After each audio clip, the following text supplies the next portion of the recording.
Olá, queridos irmãos, graça e a paz de Cristo. Estamos já na reta final do nosso desafio anual da leitura das Sagradas Escrituras. Então, nessa semana, a nossa primeira leitura será no livro, na carta de Paulo aos Gálatas, capítulo 3 ao capítulo 6. Nesta leitura, veremos o apóstolo Paulo ensinando que a justificação é somente pela fé. Ele mostra que a experiência dos próprios Gálatas e o testemunho das Escrituras reforçam esta verdade bíblica, verdade do Evangelho, de que a salvação é somente pela graça, mediante a fé em Jesus Cristo. Paulo argumenta que o facto de os próprios Gálatas receberem o Espírito Santo pela fé e não pelas obras é prova mais que suficiente da veracidade desta doutrina de que a justificação é somente pela fé.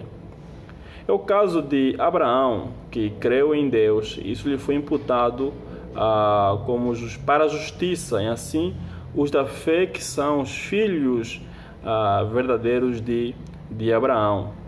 Paulo escreve ainda que, tendo a Escritura previsto que Deus justificaria pela fé os gentios, preanunciou o Evangelho a Abraão, dizendo: em ti serão abençoados todos os povos. Ou seja, Deus abençoaria todos os povos da terra por meio do descendente de Abraão, que é Cristo.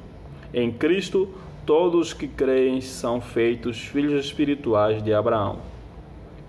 A partir do capítulo 5, Paulo começa a sua aplicação da doutrina da justificação em termos de livramento do pecado que a verdade produz na experiência do crente.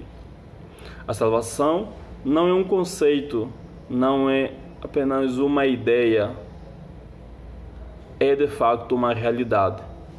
Portanto, por isto, devemos fugir do pecado, devemos andar pela fé, guiados pelo Santo Espírito, e não mais andar conforme nós andávamos quando estávamos debaixo da lei, debaixo do pecado.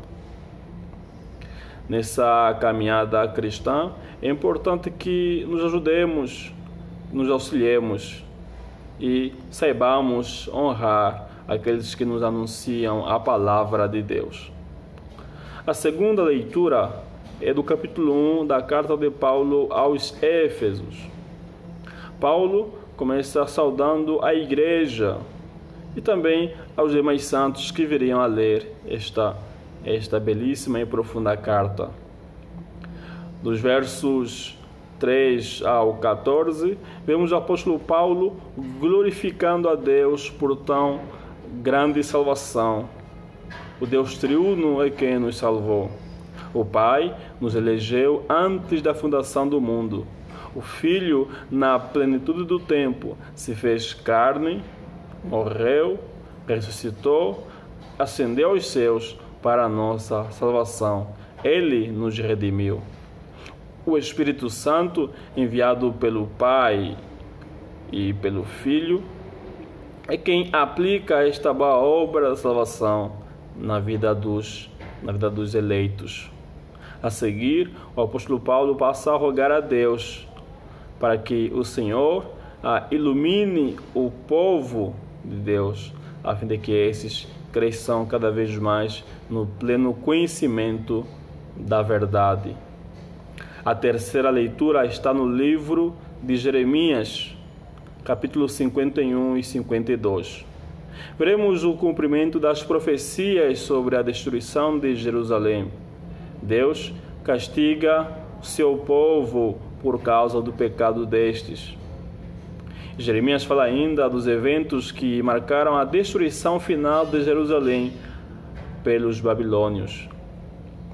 Mas no final do capítulo 52, vemos aí uma luz no fundo do túnel. Deus não deixou de cumprir a sua promessa dada a Davi. de que não faltaria quem se assentasse no seu trono. Assim, vemos o rei Joaquim, este que tivera sido levado a cativeiro, sendo solto do cativeiro, sendo solto da prisão, e então honrado pelo novo rei da Babilônia. O rei Joaquim não já estava aprisionado, mas agora se encontrava junto à mesa do rei, na presença do rei, comendo do pão do rei, bebendo o vinho do rei. Deus não se esquecera da sua promessa. Na sua ira, Deus usou de misericórdia sobre a casa de Davi, seu servo, preservando um de seus filhos, pois lhe cumpriria a sua promessa de enviar o Rei eterno, aquele que se assentaria no seu trono para sempre, Jesus, o Rei legítimo. A outra leitura vai ser no livro de Lamentações, Lamentações de Jeremias.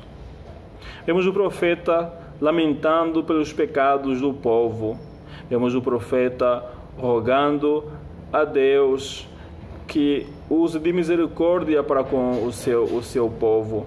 Jeremias presenciou os terríveis efeitos da rejeição de Deus pela nação e a inevitável dor que vem como consequência dessa rejeição. O livro demonstra a justiça e a justa indignação de Deus ao trazer juízo sobre Judá por causa do seu pecado. E assim, o livro nos ensina a fugir do pecado, a não atrair para nós a ira de Deus, mas para andarmos segundo os seus mandamentos e olhar para Deus com fé, como a única esperança. A quinta leitura será no livro de Ezequiel, capítulo 1 ao capítulo 5. Meus irmãos, embora as visões de Ezequiel sejam fascinantes, de facto, precisamos reconhecer que alguns de seus detalhes são difíceis de se interpretar. Por isso que temos o nosso grupo lá do Telegram, a fim de apresentarmos as nossas dúvidas. Mas a imagem geral, ou a visão geral que ela apresenta, revela verdades sobre Deus que são muito encorajadoras. Por trás do mundo visível, esse mundo da instabilidade política, religiosa e social, guerras, tragédias e dificuldades pessoais, está aquele que se assenta em seu trono de glória, governando o mundo por seu poder. Diante do cenário político que estamos a passar, devemos viver com os olhos abertos para o mundo que não se vê, o mundo espiritual. Devemos aguardar com forte expectativa o retorno do Messias e com ele a nova Jerusalém.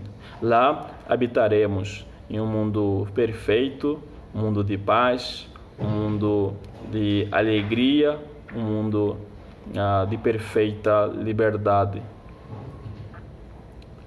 Então, devemos assim olhar para Deus com esperança, com certeza de que Ele está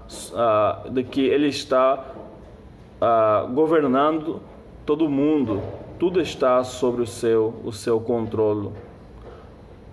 Apesar das circunstâncias, devemos crer, confiar em Deus, pois Ele é sábio. Tudo faz para a sua glória e para o bem daqueles que o amam. Ele está sentado no seu trono e Ele reina. Os capítulos seguintes falam do chamado de Ezequiel. Deus chamou para anunciar a sua palavra, uma palavra de juízo, uma palavra de julgamento. Mas lembremos sempre que Deus disciplina a quem Ele ama. Ainda que sua disciplina às vezes nos pareça um pouco severa, saibamos, Deus é sábio e tudo faz para a sua glória e a preservação do seu povo. A última leitura vai ser em Salmos 146 ao 150. No Salmo 146, o salmista louva a Deus e adverte adverte aqueles que tentam colocar a sua confiança em homens, em líderes políticos. Ainda que um líder político seja bom, nós não devemos depositar a nossa confiança nele. Não devemos esperar a infalibilidade dos políticos. Eles são falhos, eles são mortais. Devemos confiar somente em Deus, Ele que é o Rei eterno. Depositemos toda a nossa confiança em Deus. A seguir, os salmistas convocam todos os povos a louvar a Deus pelas muitas demonstrações de sua bondade, poder, sabedoria, grandeza, fidelidade. Todos os povos louvem a Deus com todo o seu ser e com tudo o que eles possuem. Louvemos ao Deus que é digno de toda a nossa adoração. Desejo a todos uma boa leitura e repito, qualquer dúvida, não hesitem em manifestar. Que Deus nos abençoe a todos. Amém.